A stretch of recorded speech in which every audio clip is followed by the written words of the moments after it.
Hi, my name is Carmen, and I am an early childhood special education teacher, a life and ADHD coach, and I'm the host of this podcast, Authentically ADHD. I created this podcast to help anyone wondering if they have ADHD, people who have been diagnosed for a while and want some more support and community. I'm here to bring you the latest research on ADHD and neurodiversities while we talk about the good, the bad, and the ugly of ADHD. Are you ready? Let's get started. Hi, friend, and welcome back to the podcast. I am so happy that you clicked play on this episode because ADHDers, we really have a love-hate relationship with routines and schedules.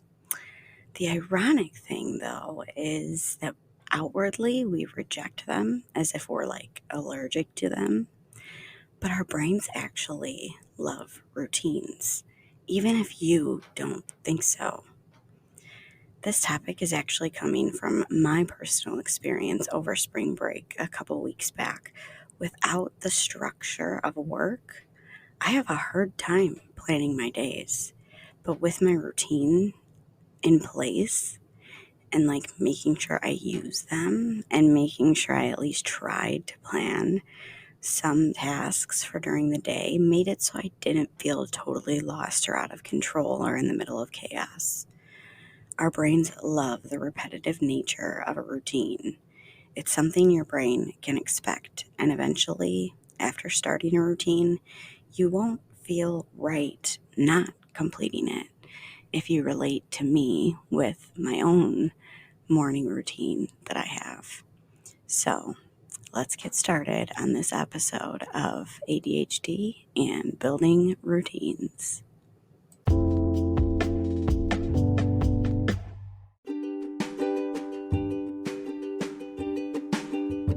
If you are enjoying this podcast, I want to remind you, my ADHD friend, that our memories suck. So please scroll up and hit that follow button so my new episodes stream right into your favorite podcast app library. And if you could also be a huge rock star and share this episode with a friend or on social media, it would be so incredibly appreciated. Make sure to tag me at Authentically ADHD _podcast so I can shout you out. Also, while you're up by that follow button, especially on Spotify, giving the podcast a quick 5-star rating helps enormously when trying to reach as many ADHDers as I can. It works like the algorithms in all the social medias, and it will push this podcast out to other people who have other ADHD podcasts in their library. I would absolutely love it if you could do that. One last favor, if you have the capacity, I would love it if you're on an app that can allow you to leave a review. I love to read reviews in the beginning of my shows, so I'd love to shout you out for that too. All right, thank you so much. Now, back to the show.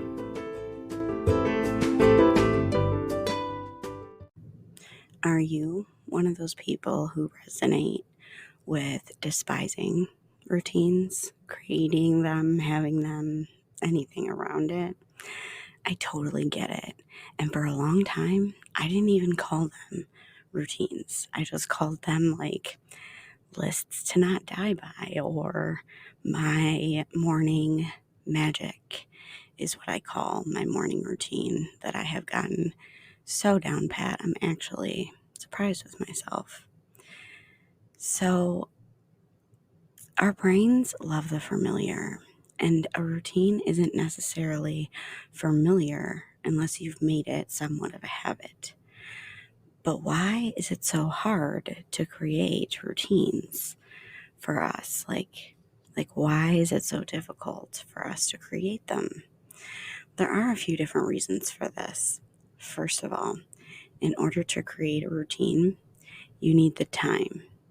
You either have time in the day or you need to make time. Then you need to decide how to make that specific routine useful for you within the time that you made for it. And that takes a ton of executive functioning. You're trying, you're failing, you're planning, you're trying again.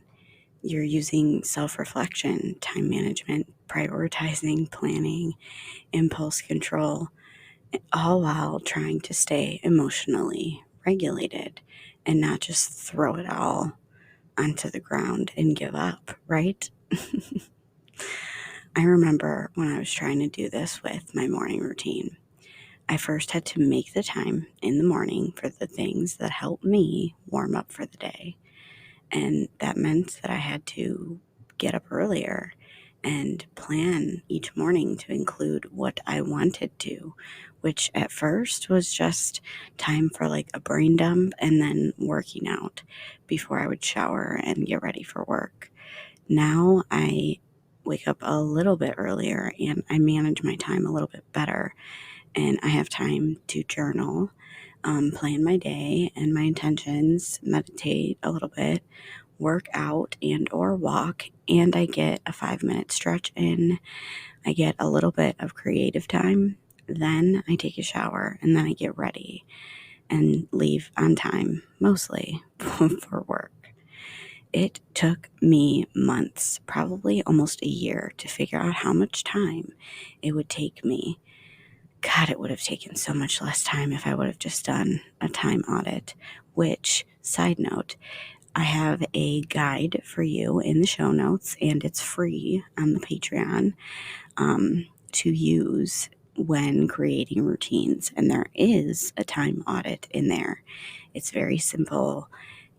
It's what is the task? What is the time I'm estimating it's going to take? How long did it really take? That's it. It's very simple. You can record a time audit in any way that you find useful. So it took me a long time to figure out how much time it would take me. And then it took me a long time to figure out what I actually wanted to do versus what I thought I, quote unquote, should do. Then actually getting myself to practice, try again, get back up after failing, and keep practicing until I got it right. Do not misunderstand me. I am not telling you that you need a morning routine. I do, okay? See, I teach 3 to 5-year-olds every day. So making sure that I'm regulated is super important for me to do before I go to work so that I'm calm and regulated. Otherwise, I am not a nice teacher. And the other part of it is I have no idea what I'm doing that day if I don't have time to think and plan it out. I need that time in the morning to write, work out, eat, and regulate so that I can be the best version of me for that day. Because my students deserve the best version of me as a teacher.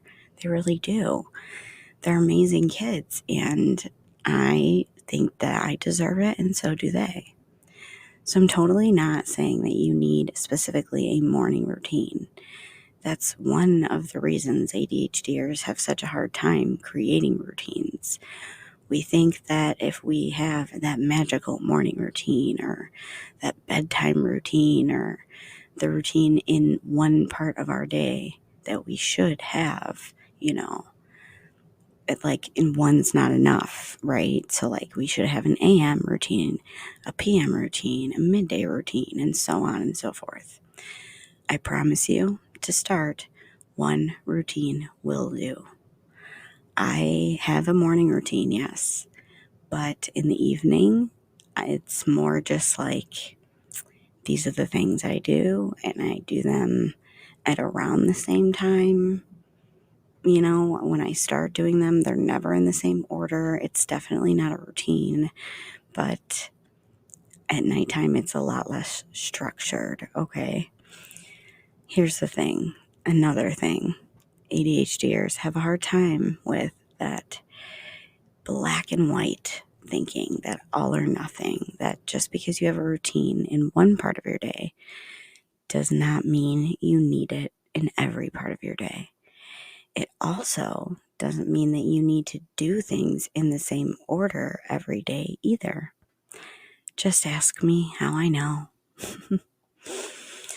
Another reason that ADHDers have like a aversion to creating routines is because we tend to try to make perfect routines that do not exist in reality. I'm going to say that again because lately I've realized that my whole life I have lived in fantasy, and that just leads to letdowns. So we tend to try to make perfect routines that do not exist in reality. And that's where we really need to work on staying when we're working on time management, is really staying in reality. Otherwise, time blindness, distraction, and all the other things take over, and we just will lose ourselves. We want to, make time to do 10 tasks all before 6 a.m. And when we inevitably don't, we get mad, we give up, and or we also beat ourselves up and shame ourselves for not being able to live up to the ridiculously high standard that we set for ourselves to begin with. In February, in my coaching membership Focused, we did a month on time management. And it astounds me how my coach, after 2 years, is still surprising me. But it actually astounded me that most of the time, ADHDers try to live and plan in fantasy because that's where the dopamine is. We plan for the highest capacity of ourselves, that wind of that hyper-focused day where you manage to get so much done that you're so impressed with yourself. But the problem here is that we end up trying to schedule ourselves matching that person, meaning we schedule over capacity. We tend to shove way too much into one little routine or block of time, living in this fantasy until we don't get it done, and then the cycle of shame, blame, and berating starts again.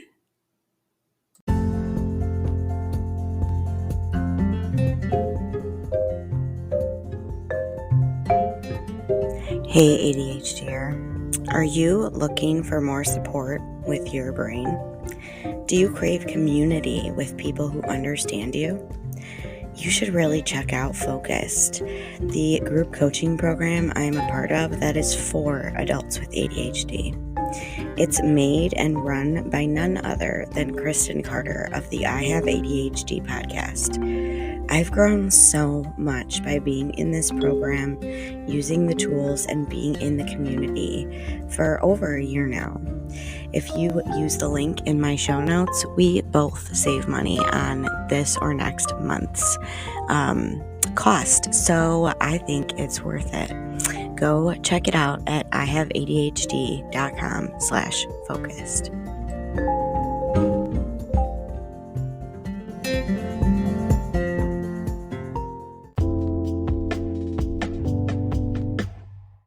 So, are you sick of living this way?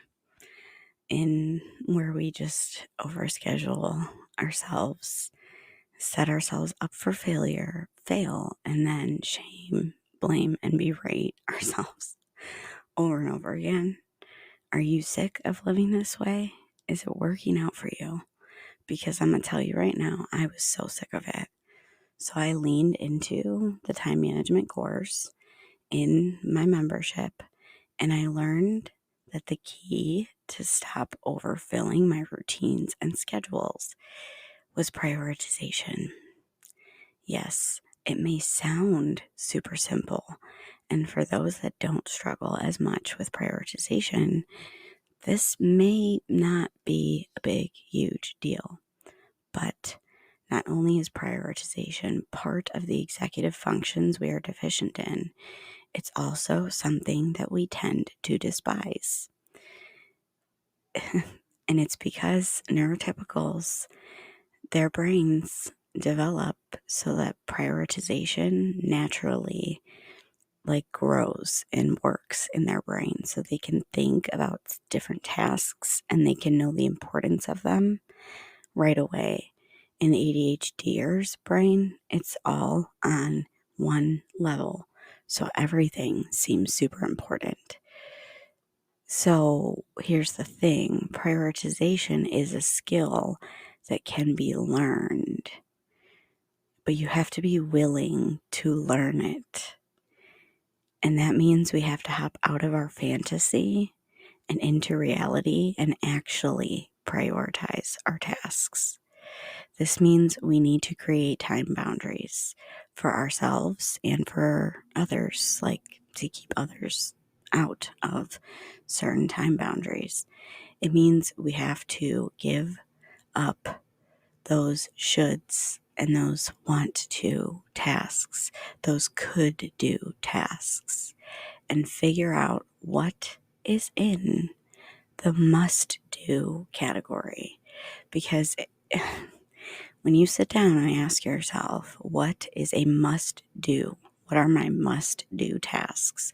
The things I need to do to keep my family afloat, the things I need to do to keep my job, you will realize that task list is so much smaller without the coulda, shoulda, wouldas.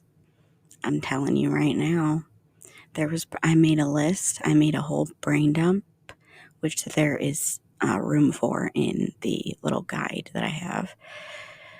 But I did this brain dump and I looked at it, and over half the things were woulda, coulda, shoulda, want to, should do, could do tasks. So when I started being more willing to prioritize, there was some grief. And we want to be the person who can do all the things, be all the things to all the people, but we just can't. No human can. It's really impossible for any human to do that.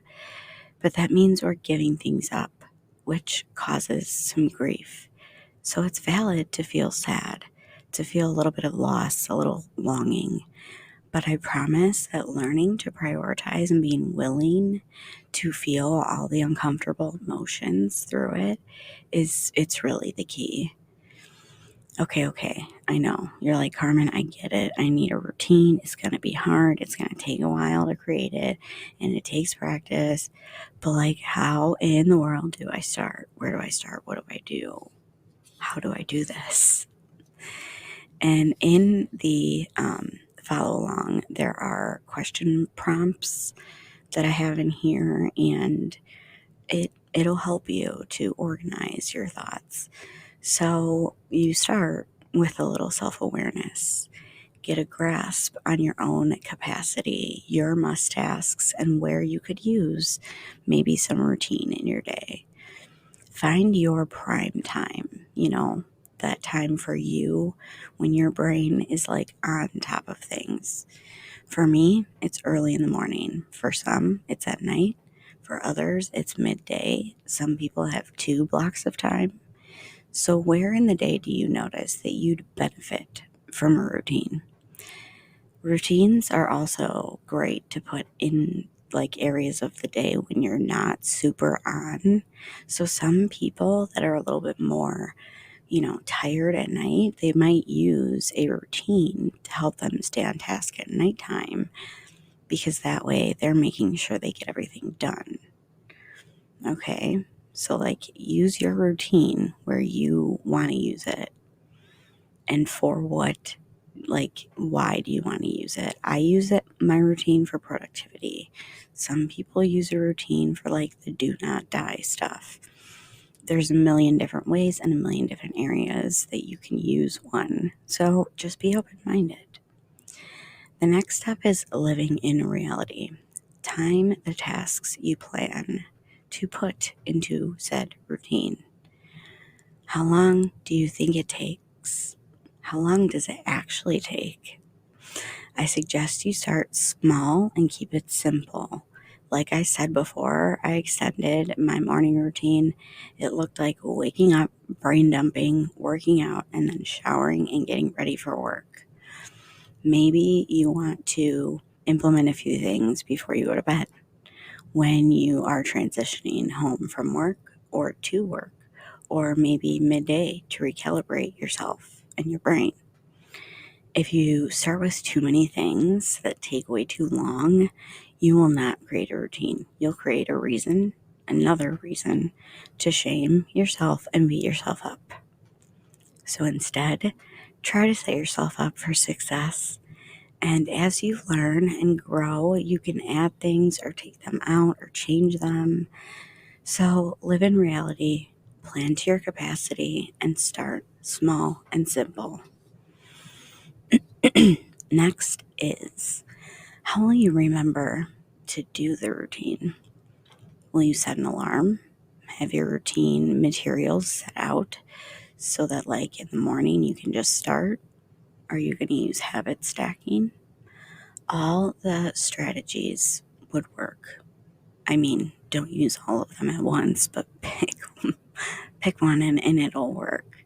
Just pick the one that's right for you. Remember, one person with ADHD is one person with ADHD. I also want to bring up, how will you stay within the time boundaries of your routine?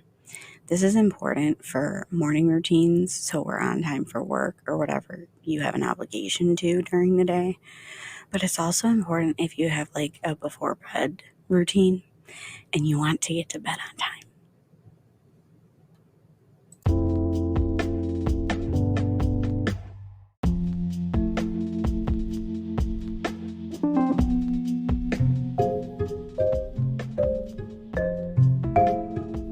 Speaking of extra supports, I just wanted to tell you all that I've updated my Patreon page to include all of the resources that I've really ever made to be held in one place. Just head to my show notes. The VIP members do get a little extra, but you can also purchase like my brand new Ultimate ADHD journal and planner, which I've been using for the past year. That has worked. Nothing is priced over $10, and everything is at least 50 to 100 pages that you can download and print. You can get it binded and sent to you, or you can just read it off your screen and use notebook paper. So if you want or need any type of that kind of extra support, just head to my show notes and click the Patreon link to join. I hope to see you in there.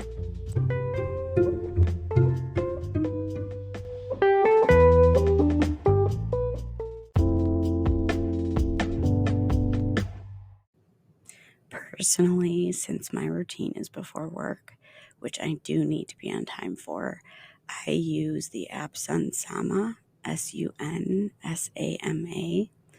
I love it because it syncs with my Google Calendar, which means I can set up reminders through my phone that go to my Fitbit and it vibrates.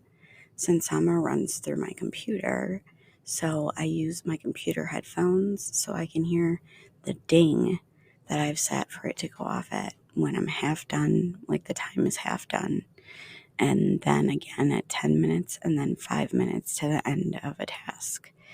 That ding helps me to start transitioning at the end to my next task and finishing up my current task. That's what I use. That does not mean that you need to use it too. Use what works for you. This podcast is not prescriptive. It's just suggestions and ways to open your mind to help yourself. Use timers, reminders, put clocks everywhere, anything to accommodate our lack of time awareness. I still use these tools because I can get lost in a task for hours if I don't have anything keeping me on track of what time it is or how much time has passed. All right, so to recap, creating at least one routine for one part of your day will help you.